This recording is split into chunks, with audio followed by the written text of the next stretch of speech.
तो स्वागत है आपका हमारे वर्मा डिजिटल क्लास में, जिसमें हम आप लोग के लिए लेके आते हैं कंप्यूटर से रिलेटेड ढेर सारी जानकारी जो कि आपके एग्ज़ाम के दृष्टिकोण से काफ़ी महत्वपूर्ण होते हैं। ठीक है, आज का जो हमारा चैप्टर है वह है चैप्टर नंबर 3, कंप्यूटर की कार्य पद्धति। ठीक है, तो कंप्यूटर की कार्य पद्धति से किस तरह के टॉपिक बनते हैं और उन सारे प्रश्नों को हम लोग जानेंगे, और एग्ज़ाम में किस तरह के प्रश्न पूछे जाते हैं उन सारे चीज़ों पर हम लोग चर्चा करेंगे। ठीक है, तो ये हमारा थ्योरी का क्लास है। ठीक ना, अगर आपने हमारे एमसीक्यू का क्लास नहीं देखा है तो आप लोग हमारे प्लेलिस्ट में जाके एमसीक्यू का क्लास भी देख सकते हैं, कंप्यूटर एमसीक्यू का। ठीक है, जो कि हम लोगों ने काफ़ी मेहनत से उसको बनाया है। ठीक है, चलिए शुरू करते हैं हम अपने आज के क्लास को, कंप्यूटर की कार्य पद्धति को। ठीक है, जिसमें हमारा सबसे पहला जो टॉपिक है वह है किसी भी कंप्यूटर को कार्य करने के लिए दो चीज़ों की आवश्यकता होती है। ठीक है, तो पहला होता है हार्डवेयर और दूसरा होता है सॉफ्टवेयर। ठीक है, चलिए हार्डवेयर के बारे में हम लोग जानते हैं, जो हार्डवेयर क्या होता है। ठीक है, तो कंप्यूटर मशीन तथा कलपुर्जों को हार्डवेयर कहते हैं। हार्डवेयर कंप्यूटर की भौतिक संरचना, वस्तुतः वे सभी चीज़ें जिन्हें हम देख व छू सकते हैं हार्डवेयर के अंतर्गत आते हैं, जैसे system unit, monitor, printer, keyboard, mouse, memory, hard disk, processor आदि। ठीक है, सॉफ्टवेयर, तो हार्डवेयर कोई भी कार्य स्वतः निष्पादित नहीं कर सकता है। ठीक है, किसी भी कार्य को संपादित करने के लिए हार्डवेयर को निर्देश दिया जाना आवश्यक है। यह कार्य सॉफ्टवेयर द्वारा किया जाता है। ठीक है, सॉफ्टवेयर प्रोग्रामों, नियमों व अनुदेशों का वह समूह है जो कंप्यूटर सिस्टम के कार्यों को नियंत्रित करता है तथा कंप्यूटर के विभिन्न हार्डवेयर के बीच समन्वय स्थापित करता है। ठीक है, सॉफ्टवेयर यह निर्धारित करता है कि हार्डवेयर कब और कौन सा कार्य करेगा। सॉफ्टवेयर को हम देख या छू नहीं सकते हैं। जी हाँ, सॉफ्टवेयर को जो है हम लोग देख या छू नहीं सकते हैं। इस प्रकार अगर हार्डवेयर इंजन है कंप्यूटर का तो सॉफ्टवेयर उसका ईंधन है। जी हाँ, अगर हार्डवेयर जो है उसका इंजन है तो सॉफ्टवेयर उसका ईंधन है। ठीक है, चलिए अब हम लोग जानेंगे कंप्यूटर की कार्यप्रणाली। ठीक है, वर्किंग प्रिंसिपल ऑफ कंप्यूटर। तो कंप्यूटर की कार्यप्रणाली को मोटे तौर पर 5 भागों में बांटा जाता है, जो हर प्रकार के कंप्यूटर के लिए आवश्यक है। पहला है इनपुट। ठीक है, तो कंप्यूटर में डाटा तथा अनुदेशों को डालने का कार्य इनपुट कहलाता है। ठीक है, इसे इनपुट यूनिट द्वारा संपन्न किया जाता है। हमारा दूसरा जो है वह है भंडारण यानी स्टोरेज। ठीक है, तो डाटा तथा अनुदेशों को मेमोरी यूनिट में स्टोर किया जाता है ताकि आवश्यकता अनुसार उनका उपयोग किया जा सके। कंप्यूटर द्वारा प्रोसेसिंग के पश्चात प्राप्त अंतरिम तथा अंतिम परिणामों, ठीक है, इंटरमीडिएट एंड फाइनल रिजल्ट को भी मेमोरी यूनिट में स्टोर किया जाता है। ठीक है, चलिए हमारा अगला जो टॉपिक है वह है प्रोसेसिंग। तो देखते हैं प्रोसेसिंग क्या कह रहा है। इनपुट द्वारा प्राप्त डाटा पर अनुदेशों के अनुसार अंकगणितीय व तार्किक गणनाएं, ठीक है, यानी कि अरिथमेटिकल एंड लॉजिकल गणनाएं कर उसे सूचना में बदला जाता है तथा वांछित कार्य संपन्न किए जाते हैं। ठीक है, प्रोसेसिंग कहलाता है। आउटपुट, तो कंप्यूटर द्वारा प्रोसेसिंग के पश्चात सूचना या परिणामों को उपयोगकर्ता के समक्ष प्रदर्शित करने का कार्य आउटपुट कहलाता है। इसे आउटपुट यूनिट द्वारा संपन्न किया जाता है। ठीक है, कंट्रोल, विभिन्न प्रक्रियाओं में प्रयुक्त उपकरणों, अनुदेशों और सूचनाओं को नियंत्रित करना और उनके बीच तालमेल स्थापित करना कंट्रोल कहलाता है। ठीक है, मशीन साइकिल, चलिए मशीन साइकिल के बारे में हम लोग जानते हैं। जो यह क्या होता है, कंप्यूटर द्वारा किसी छोटे से छोटे निर्देश यानी इंस्ट्रक्शन को संपन्न करने के लिए एक प्रोसेस से गुजरना पड़ता है, जिसे मशीन साइकिल कहते हैं। मशीन साइकिल को एक निश्चित क्रम से निष्पादित होने वाले 4 चरणों में बांटा गया है। ठीक है, ये देख सकते हैं हमारा मशीन साइकिल का। ठीक है, ये इसी तरह काम करता है, घड़ी की सुई की दिशा में आगे बढ़ते रहता है। ठीक है। चलिए इसके बारे में जानते हैं, जो इसमें क्या क्या रहता है। तो पहला है हमारा फेच, ठीक है। मेमोरी में आवश्यक निर्देश प्राप्त करना फेच का काम है, ठीक है।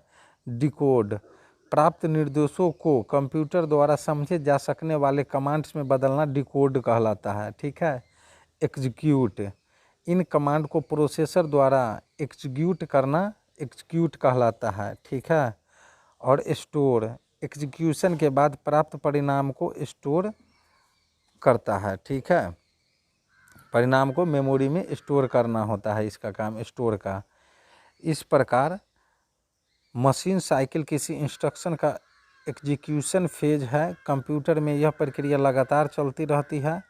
आधुनिक प्रोसेसर एक सेकेंड में लाखों मशीन साइकिल प्रक्रिया पूरा करते हैं, ठीक है। हमारा अगला जो टॉपिक है वह कंप्यूटर हार्डवेयर के मुख्य भाग, ठीक है। Main component of computer hardware, ठीक है। तो कंप्यूटर की आंतरिक संरचना विभिन्न कंप्यूटरों में अलग अलग हो सकती है, पर कार्य पद्धति के आधार पर कंप्यूटर हार्डवेयर को निम्नलिखित भागों में बांटा जा सकता है। पहला है इनपुट यूनिट, दूसरा है स्टोरेज यूनिट और मेमोरी यूनिट, और तीसरा है सिस्टम यूनिट, ठीक है। तो चलिए हम लोग, और चौथा है आउटपुट यूनिट। सिस्टम यूनिट में भी हमारा 3 तरह का आ जाता है, मदरबोर्ड, सेंट्रल प्रोसेसिंग यूनिट और प्राइमरी और मेन मेमोरी, ठीक है। तो चलिए इन सबों को बारी बारी से समझते हैं, ठीक है। चलिए इनपुट डिवाइस, ठीक है। ये जो हमारा mouse, OCR, keyboard, scanner, joystick, ये सभी देख रहे हैं, ये सभी हमारा इनपुट डिवाइस के उदाहरण हैं, ठीक है। चलिए इनपुट डिवाइस को और अच्छे से समझते हैं।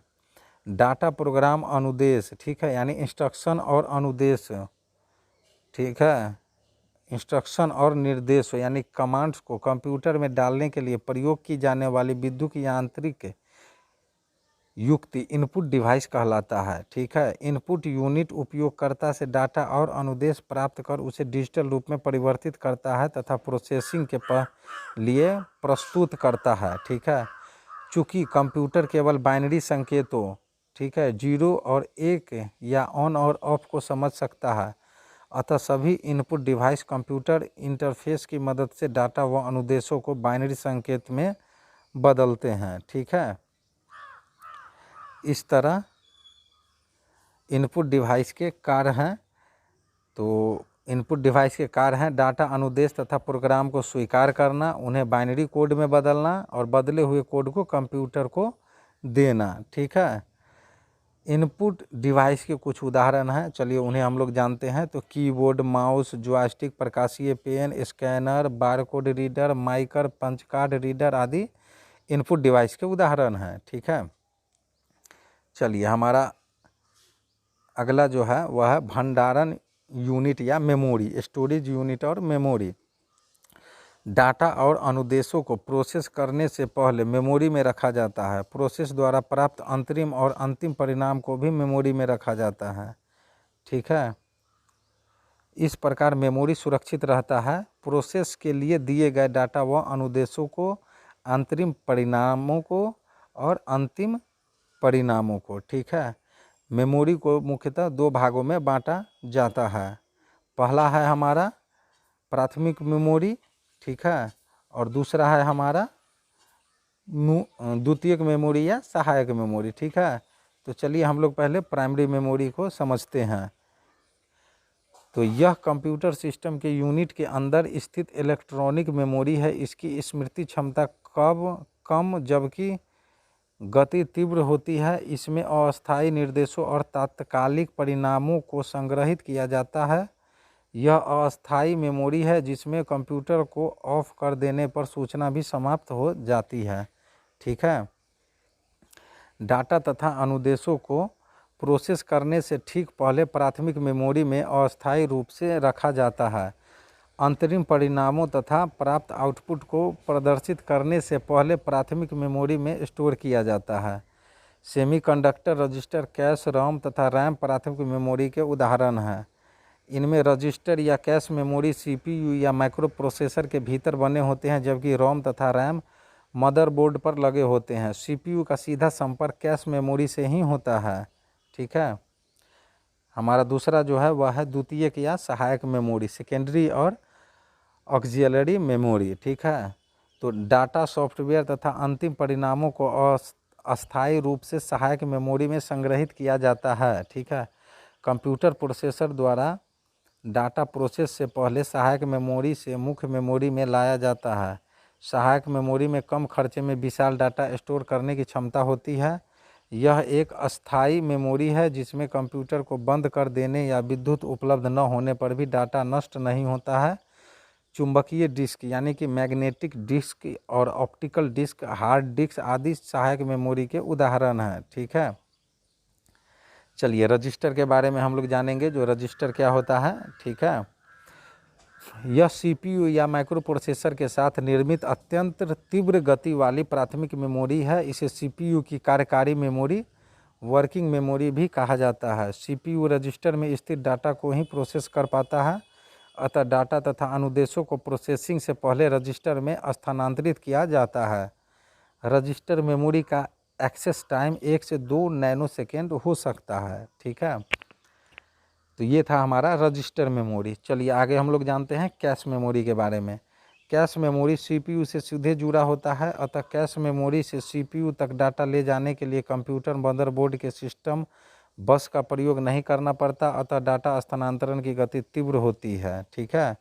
यह मुख्य मेमोरी और सीपीयू के बीच अस्थायी रूप से हाई स्पीड स्टोरेज एरिया का कार्य करता है, जिससे प्रोसेसिंग क्षमता में वृद्धि होती है, ठीक है।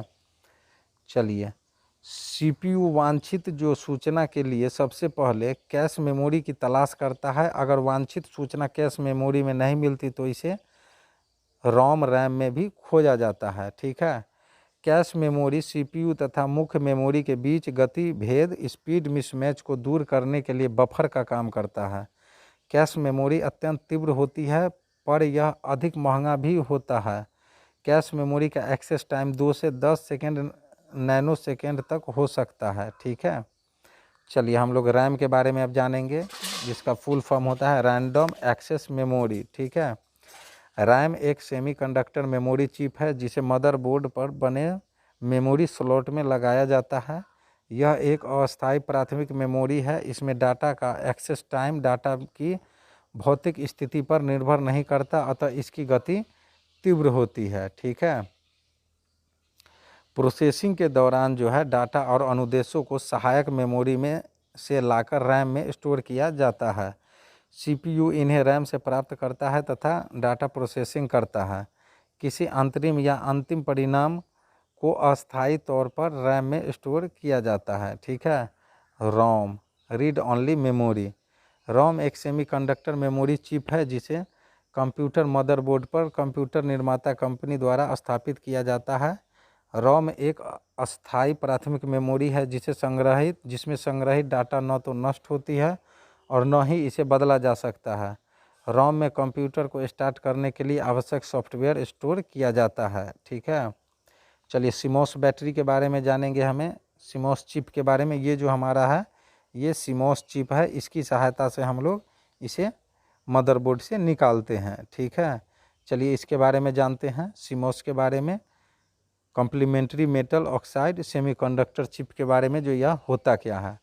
तो कंप्यूटर में कुछ सूचनाएं तथा सेटिंग्स लगातार परिवर्तित होती रहती है, पर कंप्यूटर को उन्हें अद्यतन यानी अपडेट करते रहना होता है। यदि किसी पर्सनल कंप्यूटर को कुछ समय या दिन के बाद ऑन किया जाए तो भी वह वर्तमान का सही समय और दिन बताता है। ऐसी सूचनाएं सीमॉस चिप मेमोरी में स्टोर की जाती है, ठीक है। सीमॉस चिप मेमोरी जो है, ठीक है, कंप्यूटर मदरबोर्ड पर स्थापित एक सेमीकंडक्टर मेमोरी है। इसके साथ बटन के आकार का एक बैटरी लगा रहता है, जिसके कारण कंप्यूटर ऑफ होने पर भी सीमॉस मेमोरी काम करते रहता है, ठीक है। चलिए सिस्टम यूनिट के बारे में हम लोग जानेंगे। सिस्टम यूनिट क्या होता है।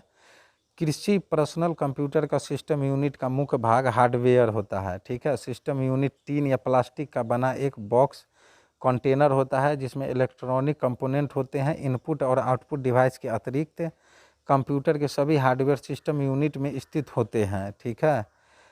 सिस्टम यूनिट में मुख्यतः power supply unit, motherboard, central processing unit या माइक्रो प्रोसेसर, मुख्य मेमोरी तथा कई पोर्ट होते हैं। ठीक है, चलिए मदरबोर्ड के बारे में हम लोग जानेंगे। जो मदरबोर्ड क्या होता है, तो मदरबोर्ड किसी कंप्यूटर का मुख्य सर्किट बोर्ड है। संपूर्ण कंप्यूटर मदरबोर्ड के इर्द गिर्द ही घूमता है। मदरबोर्ड पर CPU, ROM chip, RAM chip, memory आदि उपकरण लगे होते हैं। कंप्यूटर के अन्य उपकरण जैसे input unit, output unit, hard disk drive, CD drive, sound card, video card आदि मदरबोर्ड से जुड़े होते हैं। भविष्य में हार्डवेयर उपकरणों को जोड़ने के लिए मदरबोर्ड पर एक्सपेंशन स्लॉट भी बने होते हैं। ठीक है, चलिए हम लोग अब जानेंगे कंप्यूटर बस के बारे में। ठीक है, रोड पर बस वाले बस के बारे में तो बहुत लोग जानते हैं, कंप्यूटर बस के बारे में आज हम लोग जानेंगे। ठीक है, तो मदरबोर्ड पर बने सुचालक तारों का समूह जो कंप्यूटर डाटा तथा संकेतों को कंप्यूटर सिस्टम के भीतर एक स्थान से दूसरे स्थान तक ले जाता है, कंप्यूटर बस कहलाता है। ठीक है, सीपीयू तथा कंप्यूटर सिस्टम के अन्य हार्डवेयर और पेरिफेरल डिवाइस के बीच निर्देशों तथा सूचनाओं का आदान प्रदान बस के मार्ग से ही होता है। ठीक है, इंटरनल सिस्टम बस। ठीक है, इंटरनल सिस्टम बस, चलिए इसको जानते हैं। तो मदरबोर्ड पर लगे उपकरणों के बीच डाटा तथा संकेतों का आदान प्रदान इंटरनल या सिस्टम बस द्वारा किया जाता है। इसमें डाटा स्थानांतरण की गति तीव्र होती है।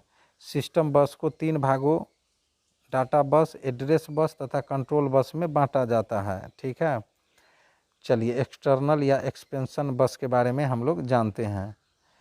तो एक्सटर्नल या एक्सपेंशन बस कंप्यूटर पेरिफेरल डिवाइस जैसे keyboard, mouse, monitor, printer, hard disk, CD drive आदि को मदरबोर्ड के साथ जोड़ता है। इसमें डाटा स्थानांतरण की गति अपेक्षाकृत धीमी होती है। ठीक है, चलिए इसी बीच में हम लोग कुछ रोचक तथ्य भी जान लेते हैं। कंप्यूटर बस कंप्यूटर के अंदर बना मुख्य सड़क हाईवे है जिस पर डाटा तथा सूचनाएं तेजी से एक स्थान से दूसरे स्थान तक जाती है। ठीक है, चलिए हमारा अगला जो टॉपिक है वह है सेंट्रल प्रोसेसिंग यूनिट या माइक्रो प्रोसेसर। ठीक है, तो सेंट्रल प्रोसेसिंग यूनिट जिसे संक्षेप में हम लोग सीपीयू भी कहते हैं, कंप्यूटर का सबसे महत्वपूर्ण इलेक्ट्रॉनिक हार्डवेयर डिवाइस है। सीपीयू को कंप्यूटर का हृदय या मस्तिष्क यानी हार्ट और ब्रेन ऑफ कंप्यूटर भी कहा जाता है। यह कंप्यूटर के सभी कार्यों को नियंत्रित, निर्देशित, समन्वित ठीक है करता है। सीपीयू डाटा को निर्देशानुसार प्रोसेस कर अर्थपूर्ण सूचना में बदलता है तथा इनपुट का आउटपुट में रूपांतरण करता है। सीपीयू कंप्यूटर के सिस्टम यूनिट में स्थित एक हार्डवेयर डिवाइस है। सीपीयू वास्तव में एक सघन इंटीग्रेटेड सर्किट चिप है जिसे माइक्रो प्रोसेसर भी कहा जाता है। किसी एक माइक्रो प्रोसेसर में करोड़ों इलेक्ट्रॉनिक उपकरण बने होते हैं। यह प्रोसेसर कंप्यूटर के मदरबोर्ड पर लगाया जाता है। ठीक है, सीपीयू स्टोर्ड प्रोग्राम जो है वह इंस्ट्रक्शन के आधार पर काम करता है। प्रोसेसिंग से पहले डाटा व निर्देशों को सीपीयू में बने रजिस्टर में अस्थायी तौर पर स्टोर किया जाता है। सीपीयू रजिस्टर में स्थित निर्देशों के अनुसार ही डाटा प्रोसेसिंग के लिए अंकगणितीय तथा तार्किक कार्रवाइयाँ करता है। ठीक है, यानी कि मैथमेटिकल और लॉजिकल ऑपरेशन करता है। डाटा प्रोसेसिंग के सभी कार्य सीपीयू द्वारा ही संपन्न किए जाते हैं। ठीक है, सीपीयू के कुछ मुख्य कार्य के बारे में हम लोग जानेंगे। ठीक है, तो इसका पहला जो मुख्य कार्य है वह है विभिन्न प्रक्रियाओं के क्रम निर्धारित करना। ठीक है, इसका अगला जो कार्य है कंप्यूटर के विभिन्न उपकरणों को नियंत्रित व निर्देशित करना। सीपीयू का अगला जो कार्य है वह है कंप्यूटर हार्डवेयर तथा सॉफ्टवेयर के बीच समन्वय स्थापित करना। और इसका एक और जो अगला कार्य है वह है इनपुट डाटा को निर्देशानुसार प्रोसेस करना। ठीक है, चलिए सीपीयू को जो है हार्डवेयर की दृष्टि से 3 मुख्य भागों में बांटा जा सकता है। Control unit, arithmetic logic unit और मेमोरी रजिस्टर। ठीक है, तो चलिए हम लोग पहले कंट्रोल यूनिट के बारे में जानते हैं। तो सीपीयू का कंट्रोल यूनिट कंप्यूटर के सभी कार्यों पर नियंत्रण रखता है तथा सॉफ्टवेयर और हार्डवेयर के बीच समन्वय स्थापित करता है। कंट्रोल यूनिट में सीपीयू द्वारा संपन्न की जा सकने वाली कार्यों की सूची होती है जिसे इंस्ट्रक्शन सेट कहते हैं। कंट्रोल यूनिट को कंप्यूटर का नाड़ी तंत्र यानी नर्व सिस्टम भी कहा जाता है, ठीक है। कंट्रोल यूनिट के मुख्य कार्य, तो कंट्रोल यूनिट के कुछ मुख्य कार्य हैं, चलिए उन्हें हम लोग देखते हैं। तो पहला जो है कंट्रोल यूनिट का मुख्य कार्य वह है इनपुट और आउटपुट डिवाइस तथा अन्य हार्डवेयर को नियंत्रित करना, ठीक है। हमारा अगला जो कंट्रोल यूनिट का मुख्य कार्य है वह है अरिथमेटिक लॉजिक यूनिट के कार्यों को नियंत्रित करना, ठीक है। अगला जो मुख्य कार्य है वह है मुख्य मेमोरी से डाटा लाना तथा उन्हें तात्कालिक रूप से स्टोर करना, ठीक है। अगला जो हमारा कंट्रोल यूनिट का मुख्य कार्य है वह है निर्देशों को पढ़ना और उन्हें कार्यान्वित करने के आदेश देना, ठीक है। और हमारा लास्ट जो है कंट्रोल यूनिट का मुख्य कार्य वह है हार्डवेयर और सॉफ्टवेयर के बीच समन्वय स्थापित करना, ठीक है। हमारा अगला जो टॉपिक है वह है अरिथमेटिक लॉजिक यूनिट, यानी जिसे हम लोग शॉर्टकट में ALU भी बोलते हैं, ठीक है। तो अरिथमेटिक लॉजिक यूनिट CPU का वह भाग है एक भाग है, ठीक है। डाटा प्रोसेसिंग का वास्तविक काम ALU द्वारा ही किया जाता है। यह डाटा पर कंट्रोल यूनिट से प्राप्त निर्देशों के अनुसार सभी प्रकार की गणितीय तथा तार्किक कार्रवाइयाँ करता है। ALU को पुनः दो भागों में, ठीक है, AU तथा LU में बांटा जाता है। AU डाटा पर मूलभूत अंकगणितीय गणनाएं जैसे जोड़ घटाव गुणा भाग आदि संपन्न करता है। दूसरी तरफ LU डाटा पर तार्किक कार्य जैसे बड़ा है, छोटा है, बराबर है, ठीक है, यानी greater than, less than, equal to आदि संपन्न करता है। इस प्रकार arithmetic and logic unit data पर अंकगणितीय गणनाएं तथा तुलना का काम करता है, ठीक है। मेमोरी रजिस्टर, ठीक है, तो यह उच्च गति वाला इलेक्ट्रॉनिक चिप मेमोरी है जो CPU का ही एक भाग होता है। इसे CPU का वर्किंग मेमोरी भी कहा जाता है। CPU वर्तमान में उपयोग कर रहे डेटा, प्रोग्राम, इंस्ट्रक्शन तथा अंतरिम परिणामों को रजिस्टर में ही स्टोर करता है, ठीक है। चलिए हम लोग आगे जानेंगे बायोस के बारे में, जिसका फुल फॉर्म होता है बेसिक इनपुट आउटपुट सिस्टम, ठीक है। तो बायोस एक सॉफ्टवेयर प्रोग्राम है। इसे मदरबोर्ड निर्माता कंपनी द्वारा अस्थायी रोम मेमोरी चिप में स्टोर कर कंप्यूटर मदरबोर्ड पर स्थापित कर दिया जाता है, ठीक है। जब कंप्यूटर ऑन किया जाता है तो सबसे पहले बायोस सॉफ्टवेयर चलता है। बायोस कंप्यूटर से जुड़े हार्डवेयर की जांच करता है, जिसे पावर ऑन सेल्फ टेस्ट भी कहते हैं, जिसे हम लोग शॉर्ट में पोस्ट भी कहते हैं, ठीक है। बायोस में स्थित बूट स्ट्रैप लोडर, ठीक है, प्रोग्राम ऑपरेटिंग सिस्टम सॉफ्टवेयर की जांच कर इसे मुख्य मेमोरी में डालने का आदेश देता है। कंप्यूटर ऑन होते समय डिलीट बटन दबाने पर बायोस सेटअप खुलता है, जहां हम दिए गए विकल्पों के अनुसार बायोस में परिवर्तन कर सकते हैं, ठीक है।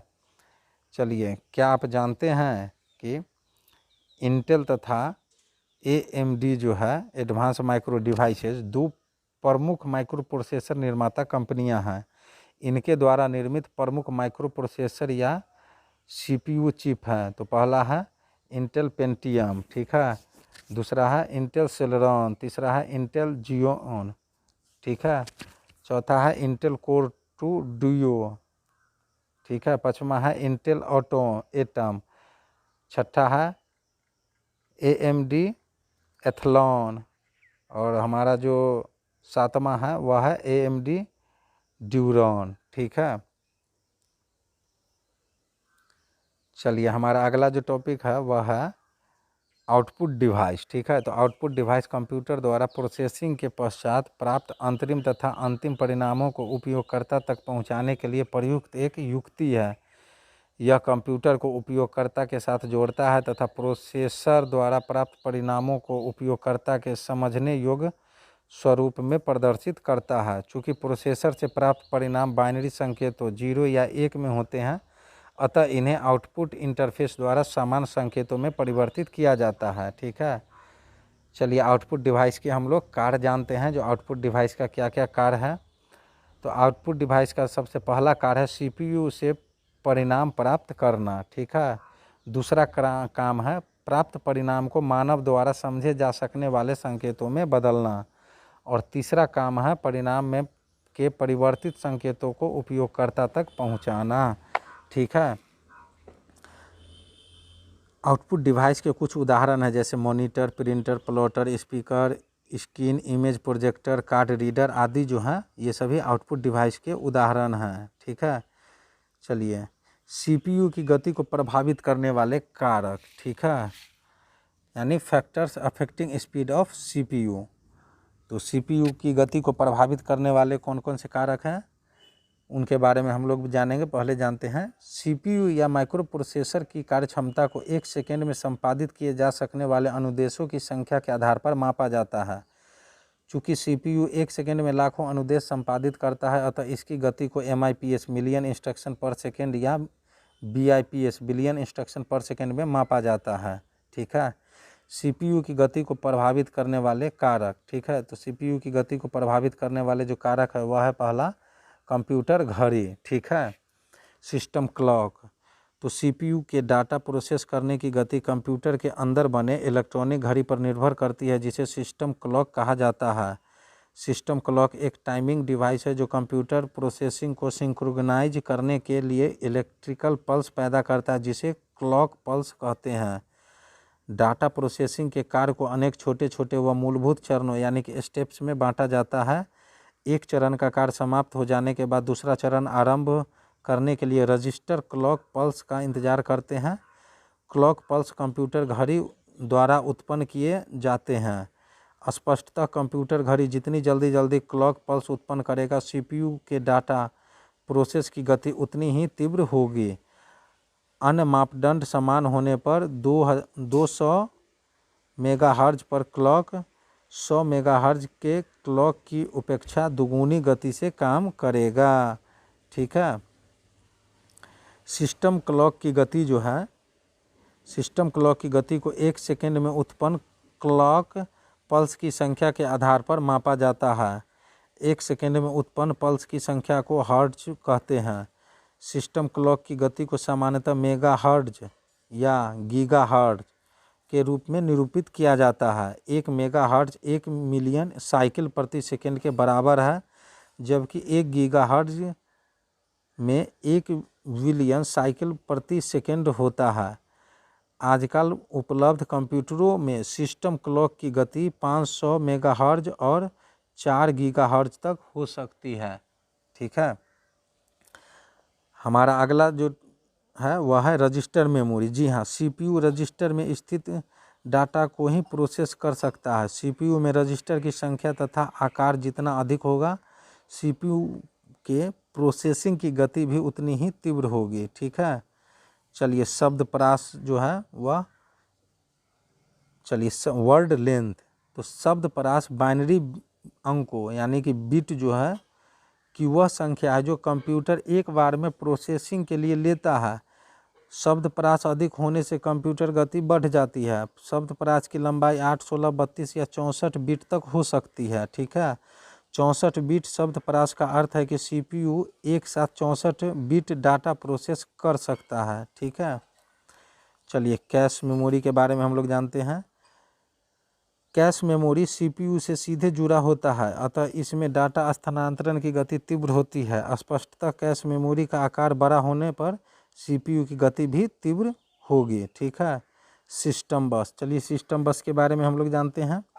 कंप्यूटर में बने सिस्टम बस की चौड़ाई जो है सीपीयू की गति को प्रभावित करती है। यदि सिस्टम बस की चौड़ाई 32 बिट है तो इसका अर्थ है कि कंप्यूटर बस में 32 तार हैं। तात्पर्य यह है कि प्रोसेसर एक साथ 32 बिट डाटा आदान प्रदान कर सकता है। ठीक है। समानांतर गणना। ठीक है। समानांतर गणना में यानी पैरेलल ऑपरेशन में देखते हैं क्या कह रहा है। एक साथ कई निर्देशों के क्रियान्वयन से सीपीयू की क्षमता का बेहतर उपयोग होता है, जिससे कंप्यूटर की गति बढ़ती है। ड्यूअल कोर या मल्टी कोर प्रोसेसर में एक साथ 2 या अधिक प्रोसेसर एक ही चिप पर बनाए जाते हैं। इसमें पैरेलल प्रोसेसिंग का प्रयोग होता है, जिसके कारण सीपीयू की कार्यक्षमता में वृद्धि होती है। ठीक है। हमारा अगला जो है वह है सीपीयू और अन्य उपकरणों के बीच समन्वय। ठीक है।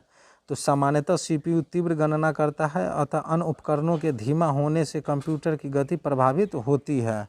ठीक है, चलिए हमारा अगला जो टॉपिक है वह है कंप्यूटर सिस्टम की कार्यक्षमता की माप। ठीक है, measuring the performance of computer system.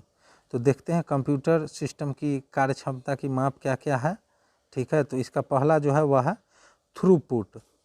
प्रति इकाई समय में कंप्यूटर द्वारा संपादित किए गए उपयोगी प्रोसेसिंग की संख्या थ्रूपुट कहलाती है। ठीक है, अधिक थ्रूपुट बेहतर कार्यक्षमता को इंगित करता है, पर यह प्रोसेस किए गए कार्य के प्रकार पर भी निर्भर करता है। ठीक है, रिस्पॉन्स टाइम। ठीक है, मल्टीटास्किंग ऑपरेटिंग सिस्टम में कंप्यूटर अपना थोड़ा थोड़ा समय सभी कार्यों के प्रोसेस के लिए देता है।